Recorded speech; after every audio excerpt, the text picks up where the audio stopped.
Hello everyone, my name is Paul. I'm from the Programmers, and today we're going to be learning about conditional statements in C++. So before we start writing some code, first you got to know what conditional statements are and what types of conditional statements there are. To put it simply, conditional statements are statements that you can use in your program to make specific decisions based on certain conditions in your program. Now, the types of conditional statements that you can use are the if statement, the else statement, the else if statement, and the switch statement. The first three statements are pretty self-explanatory and very easy to use once you get used to them. And the switch statement is also similar to the first three, but there are slight differences that you need to be aware of when using switch statements. So now that we know what conditional statements we can use in programming, let's try to write some simple programs using conditional statements. Alright, so now I'm in my C++ IDE. Let's just write a simple program to demonstrate conditional statements. First thing you want to do is write the skeleton code of your program. Let me just do that real quick. Alright, now let's say we want to write a program that lets the user enter two numbers, and then the program determines which number has the greater value. So let's just write that down here. Let user enter two numbers, then determine which number has the greater value. Alright, so first thing you want to do is declare two integer variables. I'll just call them x and y. Then we're gonna prompt the user to enter the values for x and y. Enter a value for x. And then get the input from the user using a cin. Enter value for y. And let's do the same thing for y as well. And let's just leave a comment here saying get two numbers from the user.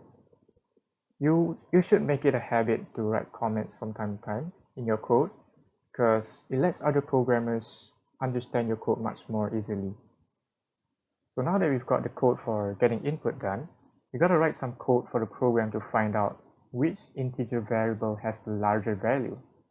So let's just write some comment here. Determine which number has greater value. So this is where conditional statements come in. What you can do here is type if, open bracket, and inside this bracket is where you write the condition that you want to check for. So in this case, we want to check, let's say x is greater than y, open curly bracket, and inside the curly bracket is where you write the code to be executed if this condition is true. So let's just say we want to print out a message saying x is greater than y. Oh, semicolon here. Else, cout y is greater than x. So what we've done here is if x is greater than y, we want to execute this line of code. If this condition is not true, execute this line of code. That's what this else means. Alright, let's go through that again. If x is greater than y, execute this line of code. Else, or otherwise, print out this message instead. Pretty simple, right? Now let's run our code and see if it's working as intended. Alright, so let's enter some values. 6, 3. Alright, seems to be working. X is greater than y, because 6 is larger than 3. Let's try the other way around. Say 2, 4. Y is greater than x. So yeah, it's working perfectly fine.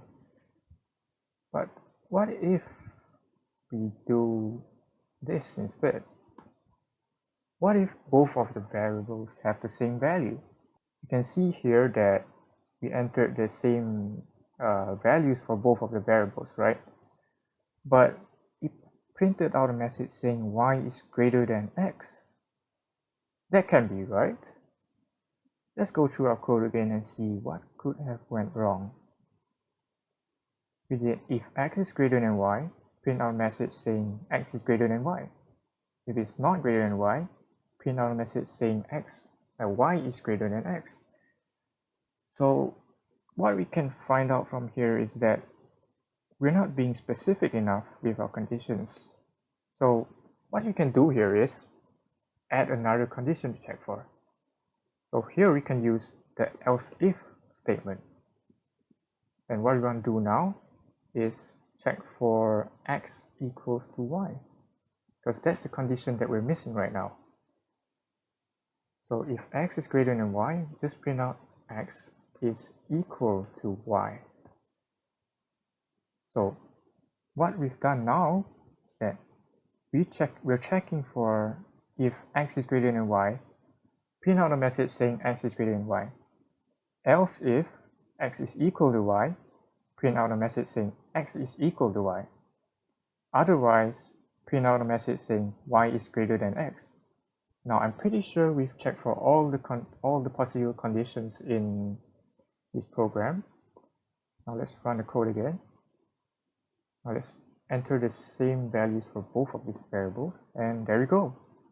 It prints out a message saying x is equal to y.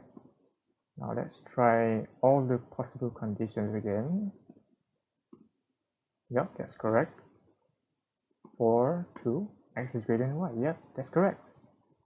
So that's pretty much all you need to know about if, else if, and else statements.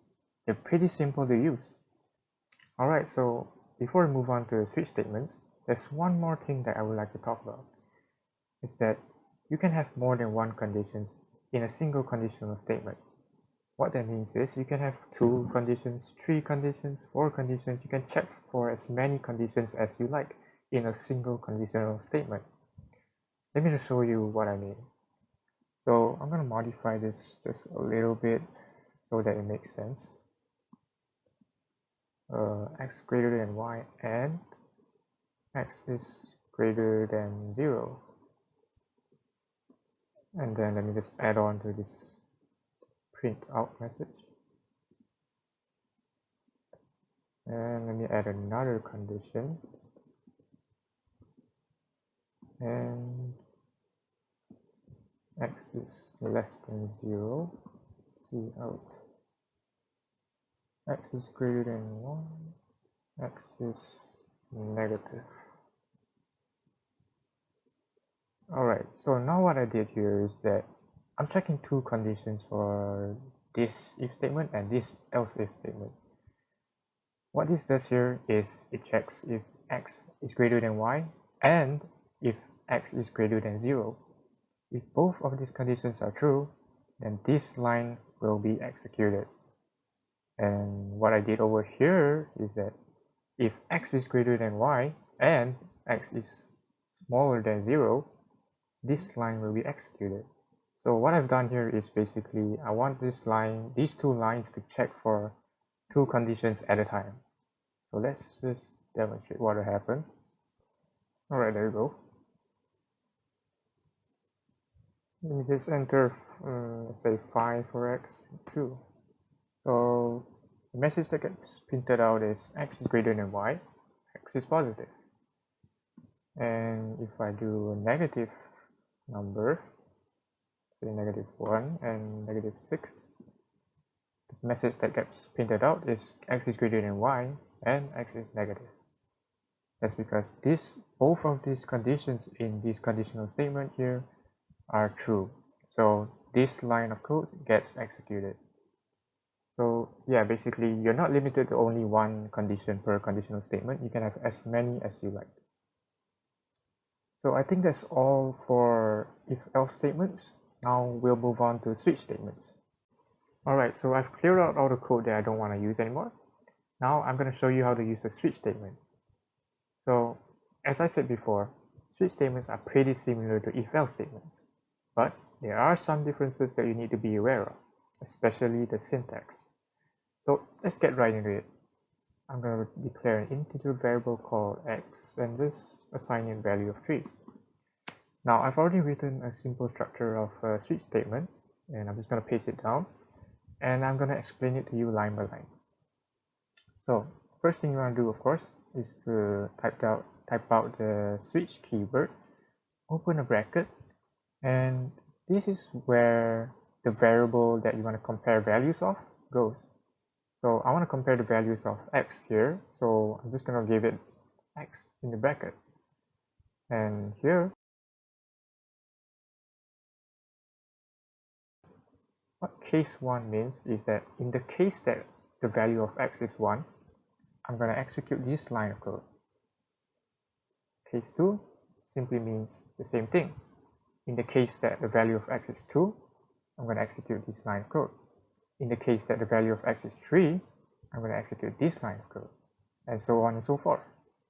And you may also notice a keyword here called default, right? So if all of these cases do not match the value of x here, this one will be executed no matter what. So let's try to run the code. Alright, so what you can see here is that 3, 4, 5, and this line, I don't know this number set phase got executed. Now why is that? The value of x is 3, and the switch statement compares the value of x with every case here. So in the case that the value of x is 3, the word 3 should be printed out, but every other line of code below it was printed out as well. Now, what happened here is something called a fall through. This is something that happens in a switch statement if you don't have a keyword called break. And just type it out, break. Now, this keyword is something that you need in at the end of every single case in your switch statement. If you don't have it, as I mentioned just now, something called a fall through will happen. When this case matches the value of x, this line gets executed, and it just doesn't compare the values anymore, and it just falls through every single line of code, and every single line of code after case 3 is executed. So what break does here is that it breaks out of the entire switch case. If the value of x is 3, execute this line here, print out 3, and then break. So break here just means break out of the entire switch statement. Don't execute anything else, just break out of this entire switch statement. So let me try running this code now.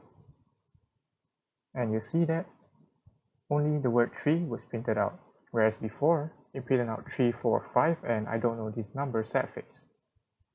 So that's why you need a break statement in a break keyword in every single case.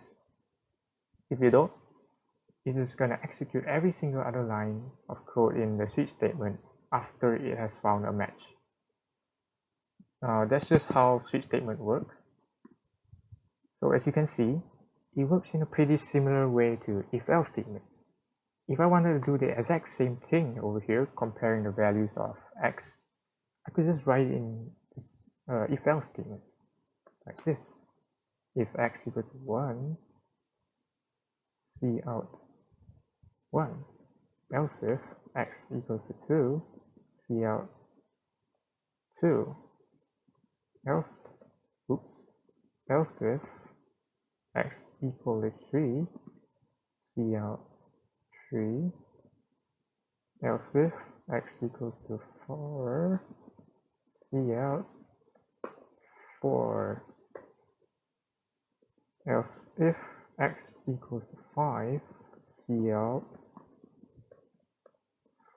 5. Else cout, I don't know this number set. And let's just comment out this entire switch statement. And let's run the code.